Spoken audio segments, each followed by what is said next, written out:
Qanday farzandlar kelajakda udobniy insonga aylanadi?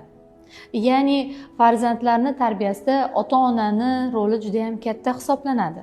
Sababi ota-onalar farzandini kichkina paytida jazo va har xil bosim, talablar ostida har doim xo'p bo'ladi deyishni xohlaydi. Lekin bu bora-bora bolada yo'q deya olmaslik hamda qulay insonga aylanishiga sababchi bo'ladi. Aziz ota-onalar, farzandingizni hayotida xo'jayin emas, unga yo'lboshchi bo'ling. Chunki yo'lboshchi qayerda nimani xato qildi va do'st, yaqin insondek bo'lib, faqatgina yo'lni ko'rsatib boradi. Ana o'shanda siz erkin fikrlaydigan, o'ziga ishongan, kelajakda kuchli insonni tarbiyalashingiz mumkin. Tanlov o'zingizda.